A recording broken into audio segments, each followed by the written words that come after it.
I wanted to make sure I came tonight to voice some concerns I have, although I really like how, we were kind of just given a presentation over the scope of the whole plan. I thought it was really comprehensive. It's really, it's encouraging that we have this kind of planning going on in Bellevue, because I think it's really needed. As people mentioned, it's been a while since there's been this kind of planning going on with our parks. I do have a few concerns, and I just wanted to voice those for friends and people I work with that maybe can't be here today, or just to kind of be a reasonable voice among the crowd tonight. I am concerned that there was maybe, I know a lot of people are here because they're concerned about the terms or the language surrounding decommissioning. And I have that concern too, and I think even more concerning is maybe the suggestion that what was talked about in the guide or in the master plan was maybe not enough, that maybe more parkland could be decommissioned in regards to too much mowing, or feeling like Bellevue is this mowing machine where our crews are just mowing in and out every week. And so I'm kind of encouraging people to think outside the box in terms of maybe trying to take a completely different approach in the way we think of the park system, because parks are a sustainable thing, but mowing itself as a large practice is not sustainable.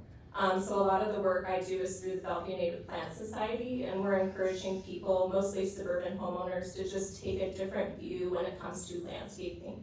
So if the city feels like it is inundated with mowing practices, I'd encourage that a part of this guide or a part of this plan moving forward could just examine that and maybe find real solutions to address that as a problem. The other concerns that I have coming is over that decommissioning language. So my questions I'm kind of posing for me and for others here. What will these green spaces become? Like, how would people decide? I know that's going to be talked about in the future, but I'm just proposing that as a concern. I was also curious how the plan deemed a park too expensive to improve. I know that others also would be interested in that kind of criteria, like what cost is too much, and could we possibly save money mowing to compensate for the cost of improving a blighted park? Also, I was concerned that Mason Park was on the list of recommendations to be decommissioned, because recently there's been a lot of time and money spent on improving that park with sustainable rain gardens. So in respect to all that work and money and time that's been spent recently, it would be nice that going forward, that park would maybe be reconsidered to, not be decommissioned, or that we could have an agreement that it for sure would be able to be signed over to a nonprofit community or set aside as a community garden. I also have concern over what the proposals would be in the future for maintenance of park areas deemed low traffic. Because I saw some interesting, one of the pages, I can't remember what page, but there was like outlines for high traffic parks, medium traffic parks, low traffic parks. And for the low traffic parks, it was suggested that they be mowed every 10 days, which I thought seemed kind of excessive, especially comparing it to the other recommendations, such as tree pruning. I believe the recommendation for high traffic parks was that trees would be pruned once a year, and for low traffic parks, they'd be pruned once every 10 years. So I thought, it seems like to take such a laid back approach on other maintenance, it seems kind of strange to me that the park would still be mowed every 10 days and that we couldn't find some other sustainable option for low traffic parks, as, in regards to like having that much turf grass that needs to be mowed.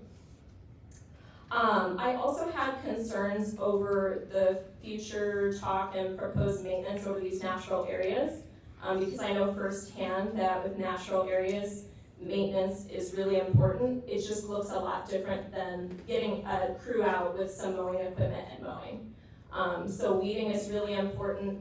Having oversight over these kinds of spaces is really important. So whoever brought up having a director, I believe it was Don Preister, someone to kind of oversee the parks, I think is really vital, because to me, personally, and probably to others here, I think it's important to have planning and oversight first, and then as that is secured, go forward with things as opposed to just jumping in. I'm not saying the plan would just jump into something, but just having a little more planning and oversight to begin with in the beginning, and then once that's secured and once we feel like this plan can be well maintained, to be able to go forward and do some of the more extensive things. In regards to natural areas, coordinated and planned stewardship has to happen, and that has to be part of any plan for any natural play areas. And I did take part in the survey, so I did vote. I want to say it was like Earth Day Omaha event that I was asked to take part in the survey. So going forward, you know, if there's changes to this proposed plan, knowing that natural play spaces is something that people overwhelmingly said was important to them, I think it's important for council members to know that if we create natural areas, if we create natural habitat that are full of native wildflowers, and we have educational signs and things of that nature, there still needs to be early on an acknowledgement that these areas have to be maintained so that things like invasive species such as like poison hemlock, troublesome vines, Canada thistle, don't take over and blight what started out as a really beautiful idea and a really beautiful plan. But with those concerns being voiced to you, that's everything I had for today. Okay, thank you. And I will mention, I did receive a letter from Senator Blood. I think she at least copied a couple of people on it, but I know she's had some difficulty at Mason Park getting the plantings in and everything. They got them in. I think deer ate them and maybe some maintenance got in there. But that is, reading through the parks plan, we certainly can, the council can sign a memorandum of understanding for 20 years or something with an organization. So that is a possibility to continue that on, just if they're committing to take care of that part. So yeah, that's comforting. And with a lot of these natural, native, wild sort of areas that we create, I think for a lot of us it's a learning curve. Because, you know, experts are out in the field, they're studying things like out in the plains, they're getting master gardeners, you know, programs completed.